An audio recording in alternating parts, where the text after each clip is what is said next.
Good morning, this is Gabriel Jackson. Welcome to BJC Mitzvah A number 55, part 3, using Sefer Chinuch. A Mitzvah A keeps us on its way. The obligation upon the court to judge cases involving damages by Heveir. These are damages of shein and regel, tooth and foot. Okay. The laws of this mitzvah are numerous. They include, for example, what are the domains in which one incurs liability to pay for damages of shein and regel? And what are the domains in which one does not incur liability, should the damage occur there? They include also the difference in law that exists between a case where an animal eats something that is fit for its consumption and a case where it eats something that is not fit for its consumption. And the law regarding an animal that eats something that is fit for it to eat under distress, such as the case of a cow that eats barley, a donkey that eats vetch or fish, a swine that eats meat, a dog that laps up oil, or a cat that eats dates.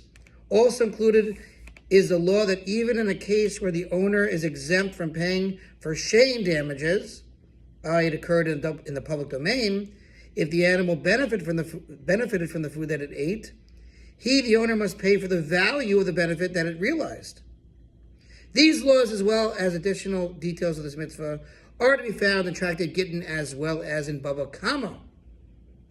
The Chinuch discusses in which locations and times the mitzvah to judge cases of shein and regel damages apply. We learned above Mitzvah 49 that certain categories of monetary judgments may be decided only by a court consisting of sages who received the special smicha ordination that existed in Eretz Yisrael in earlier times.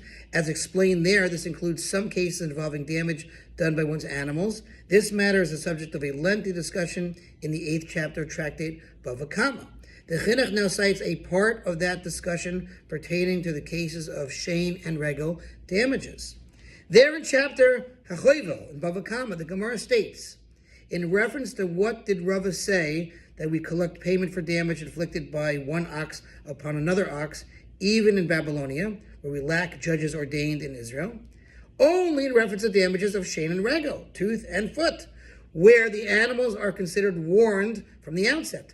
Thus, the mitzvah to judge cases involving these types of damage applies even outside Israel, and even in times when the special smicha ordination does not exist. The Chinuch now discusses which people are subject to this mitzvah. This mitzvah, the obligation to judge cases of shein and regel damages, applies to men, for the obligation to judge is incumbent upon them. Nevertheless, women are included among those to whom the law of restitution applies, whether they inflict damage through their animals or suffer damage through another animal. The Chinuch concludes, a court that transgresses this commandment and does not judge cases involving this law of restitution for damage through shein or regel in accordance with the guidelines written in the scriptural passage, has violated a mitzvah obligation. My friends, that concludes this mitzvah. Thanks for listening to Sponsor Future Mitzvah or to be part of a new Chai Club. Click the link below.